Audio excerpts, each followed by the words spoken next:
Let's bring in Democratic Congressman Richie Torres of New York. I'd like you to respond to that first. You heard Rachel talking with Caddy a little bit about government shutdowns and how they don't really ultimately benefit either party or the one who's in charge. But what's your response to what Republicans are saying right now about this shutdown? Because they're not following all these different conversations about the politics and who's lying. Yeah. They just know the government's shut down. And to your citizens, what do you say? Look, Democrats are fighting for the health care of the American people. I mean, Democrats are largely in Washington, D.C., intent on reopening the government and protecting the health care of the American people, whereas Republicans are essentially on vacation and have been content to let the government shut down and let millions of people either lose their health care or see their health care costs spiral out of control. So that's the fundamental contrast. And Republicans, the party that has the power ultimately bears the responsibility. The Republican Party controls the White House, the Senate, and the House, and therefore bears ultimate responsibility for the shutdown. So if Democrats were given to give in to the shutdown, what would happen? And to get the government open again? Well, what is at stake is not only the government, but our healthcare system is in danger of falling off a cliff. There are 4 million people who are at grave risk of losing their health insurance, 24 million people who are at risk of seeing their premiums rise by as much as 75%. Hospitals, who are often the largest employers in both urban and rural America, are going to see $20 billion in losses. That's a massive destabilization of our healthcare system that Democrats simply cannot accept. So healthcare, obviously a big part of this, but the White House also making no secret that they plan to take advantage of the shutdown to do some things that they want to do. Mass firings, potentially permanent, unlike furloughs, which is usually what happens in the shutdown. And then we saw the memo from OMB Director Russ Vought yesterday targeting funding for states that Vice President Harris won in last year's election, and talked to us in particular about the impact on New York, where $18 billion worth of projects being canceled. Wait, Donald Trump has been weaponizing government against his political enemies, engaging in mass firings and funding freezes long before a government shutdown. Like, he's never needed a government shutdown to act like an authoritarian. All we're asking is for the Trump administration and Republicans could come to the table and negotiate a bipartisan compromise that could reopen the government and keep health care affordable. Instead, he's acting like a mobster. He's telling federal employees, that's a nice job you have there. It would be a shame if something had to happen to it. He's saying the same about Gateway and the Second Avenue subway. That is not the behavior of a president. That's the behavior of a mobster. We want a negotiation, not extortion, and we refuse to be extorted. Congressman, the back and forth between the administration and the Democrats in defense of what's going on and explanations of what's going on, they seem to many people's ears to miss a larger point. When you go to LaGuardia to fly back to Washington, you'll go with your paycheck. The TSA people who secure the place have no paycheck. We live in a paycheck-to-paycheck country. If you miss 1 week of pay in your paycheck-to-paycheck country, it'll take you a month at least to catch up economically. You never hear the working people who are missing a paycheck or the military members who are missing a paycheck talked about in this back and forth. What is wrong with the Democrats' messaging? I feel like we have the right messaging because the cost that is crushing working families in America is the price of health care. It's the leading cause of bankruptcy in the United States. It's spiraling out of control. And I'm not aware of a working person who can afford to absorb a 75% spike in health care premiums. And I represent the Bronx, which is one of the poorest congressional districts in America. I have thousands of constituents who need those ACA tax credits. And keep in mind, the Republicans have been engaged in what is a 15-year effort to essentially repeal the Affordable Care Act. Let me just give you a sense of how Americans are viewing this shutdown. A new Washington Post poll finds that significantly more Americans blame President Trump and congressional Republicans than Democrats, 47 to 30%. It's worth noting that 23% say they're not sure who to assign blame to. Among independents, 50% blame Trump and the GOP, 22% fault Democrats, and 29% are not sure.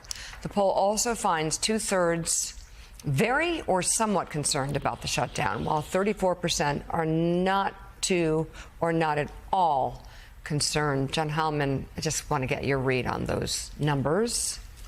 I think those numbers tell you that the messaging, the battle of over how to perceive this shutdown is still at very early days. But we're, this is very much to play for. And I think, we've been talking about the messaging question. The question I have is about kind of political, about political consistency and unity in the Democratic Party.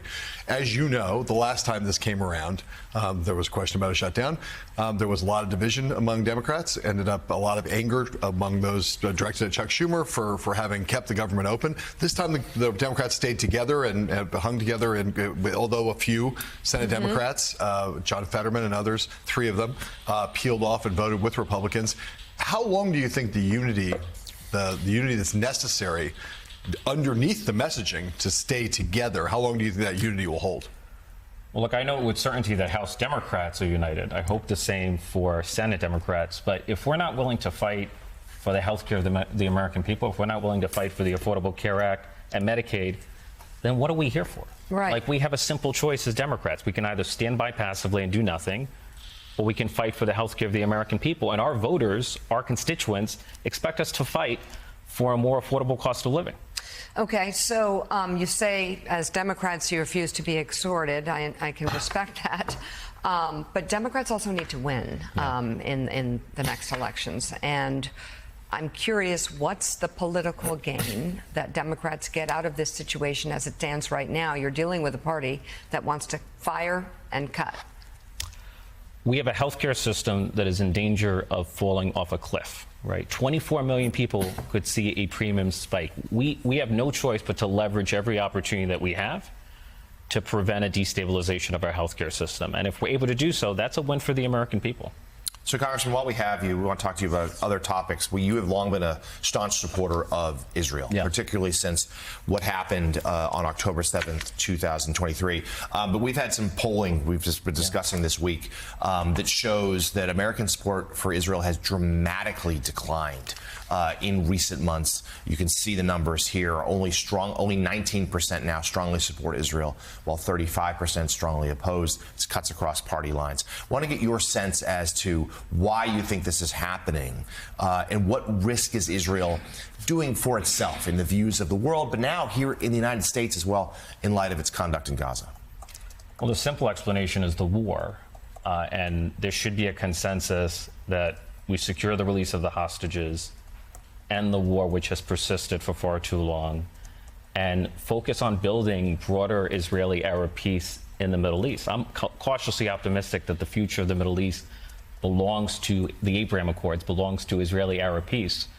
But the war has taken a toll on Palestinians, on Israelis. There's overwhelming war fatigue. There's been deep suffering.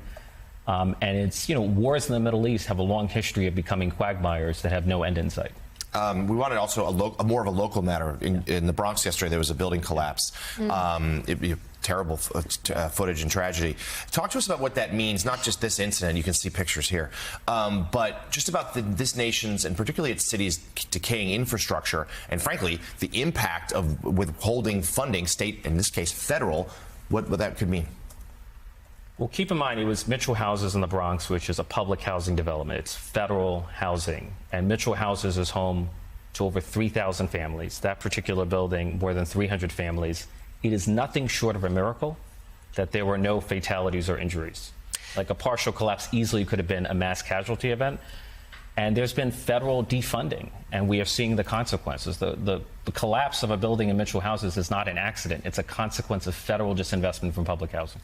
So, Democratic Congressman Richie Torres of New York, thank you very much for coming in this morning. And Rachel Bade, before you go, as you watch this and report on it, what are you looking for? What are you watching for today as this plays out? Yeah, a couple of thoughts, I would say. Number one, I just wanted to respond to something, the congressman was sort of arguing, this notion that they're fighting for Americans and that the American public is sort of backing this strategy here. Look, we have seen shutdown fights before where the party is fighting for something that is broadly popular. If you go back to 2013, Senator Ted Cruz was demanding to shut the government down unless Obamacare was defunded. At the time, Obamacare was not popular.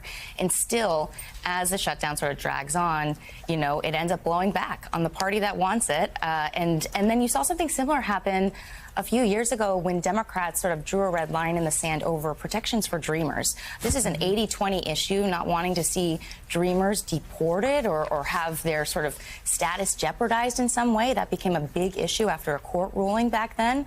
And yet Democrats end up seeing the public pressure on this and ended up caving on it as well. And I just think, despite the polling we're seeing right now at the Washington Post right there, and by the way, there has been polling that suggests that people do not want Democrats to shut the government down because of this. I think that the longer this wears on, when you have troops working without pay, agencies that nobody's there to pick up the phone when you have a problem, what happens in national parks, what happens in, flights at the airport when air traffic controllers don't show up to work because they're not getting paid, and then also the economic damage that shutdowns cause. This is going to be tricky for them, and I think the pressure is just going to get stronger on Democrats. Political journalist Rachel Bade, thank you for your reporting and analysis, and we'll be